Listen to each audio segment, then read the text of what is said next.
اللہ کے نام سے جو رحمان اور رحیم ہے۔ العنکبوت نام۔ آیت 41 کے فقرے مثل الذین اتخذوا من دون اللہ اولیاء کمثل العنکبوت سے ماخوذ ہے۔ مطلب یہ ہے کہ یہ وہ سورت ہے جس میں لفظ عنکبوت آیا ہے۔ زمانہ نزول۔ آیات 56 تا 60 سے صاف مترشح ہوتا ہے کہ یہ سورت ہجرت حبشہ سے کچھ پہلے نازل ہوئی تھی۔ باقی مضامین کی اندرونی شہادت بھی اسی کی تائید کرتی ہے، کیونکہ پس منظر میں اسی زمانے کے حالات جھلکتے نظر آتے ہیں۔ بعض مفسرین نے صرف اس دلیل کی بنا پر کہ اس میں منافقین کا ذکر آیا ہے اور نفاق کا ظہور مدینے میں ہوا ہے، یہ قیاس قائم کر لیا کہ اس سورت کی ابتدائی 10 آیات مدنی ہیں اور باقی سورت مکی ہے۔ حالانکہ یہاں جن لوگوں کے نفاق کا ذکر ہے وہ لوگ ہیں جو کفار کے ظلم و ستم اور شدید جسمانی اذیتوں کے ڈر سے منافقانہ روش اختیار کر رہے تھے، اور ظاہر ہے کہ اس نوعیت کا نفاق مکے ہی میں ہو سکتا تھا، نہ کہ مدینے میں۔ اسی طرح بعض دوسرے مفسرین نے یہ دیکھ کر کہ اس سورہ میں مسلمانوں کو ہجرت کرنے کی تلقین کی گئی ہے، اسے مکہ کی آخری نازل شدہ سورت قرار دے دیا ہے۔ حالانکہ مدینہ طیبہ کی طرف ہجرت کرنے سے پہلے مسلمان حبشہ کی طرف بھی ہجرت کر چکے تھے۔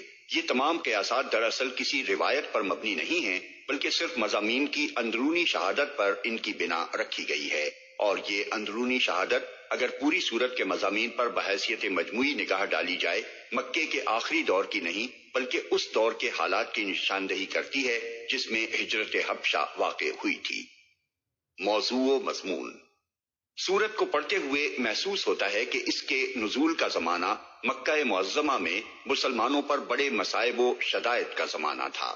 کفار کی طرف سے اسلام کی مخالفت پورے زور و شور سے ہو رہی تھی اور ایمان لانے والوں پر سخت ظلم و ستم توڑے جا رہے تھے۔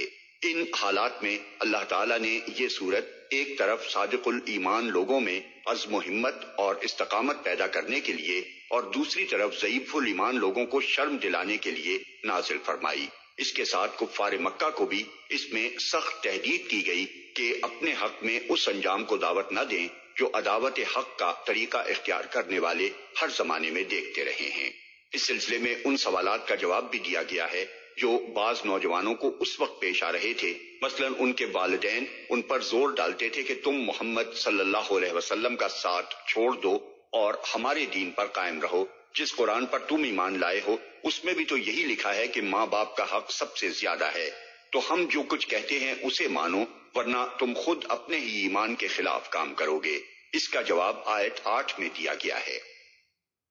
اسی طرح بعض نو مسلموں سے ان کے قبیلے کے لوگ کہتے تھے کہ عذاب ثواب ہماری گردن پر، تم ہمارا کہنا مانو اور اس شخص سے الگ ہو جاؤ، اگر خدا تمہیں پکڑے گا تو ہم خود آگے بڑھ کر کہہ دیں گے کہ صاحب ان بیچاروں کا کچھ قصور نہیں، ان کو ہم نے ایمان چھوڑنے پر مجبور کیا تھا، اس لیے آپ ہمیں پکڑ لیں۔ اس کا جواب آیت 12-13 میں دیا گیا ہے۔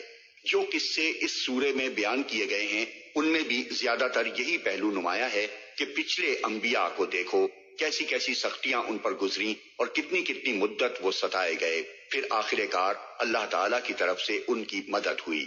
اس لیے گھبراؤ نہیں، اللہ کی مدد ضرور آئے گی، مگر آزمائش کا ایک دور گزرنا ضروری ہے۔ مسلمانوں کو یہ سبق دینے کے ساتھ کفار مکہ کو بھی ان قصوں میں متنبع کیا گیا ہے کہ اگر خدا کی طرف سے پکڑ ہونے میں دیر لگ رہی ہے تو یہ نہ سمجھ بیٹھو کہ کبھی پکڑ ہوگی ہی نہیں۔ پچھلی تباہ شدہ قوموں کے نشانات تمہارے سامنے ہیں، دیکھ لو کہ آخر کار ان کی شامت آ کر ہی رہی اور خدا نے اپنے نبیوں کی مدد کی۔ پھر مسلمانوں کو ہدایت کی گئی کہ اگر ظلم و ستم تمہارے لیے ناقابل برداشت ہو جائے تو ایمان چھوڑنے کی بجائے گھر بار چھوڑ کر نکل جاؤ، خدا کی زمین وسیع ہے، جہاں خدا کی بندگی کر سکو وہاں چلے جاؤ۔ ان سب باتوں کے ساتھ کفار کی تفہیم کا پہلو بھی چھوٹنے نہیں پایا ہے۔ توحید اور معاد دونوں حقیقتوں کو دلائل کے ساتھ ان کے ذہن نشین کرنے کی کوشش کی گئی ہے، شرک کا ابطال کیا گیا ہے اور آثار کائنات کی طرف توجہ دلا کر ان کو بتایا گیا ہے کہ یہ سب نشانات اس تعلیم کی تصدیق کر رہے ہیں جو ہمارا نبی تمہارے سامنے پیش کر رہا ہے۔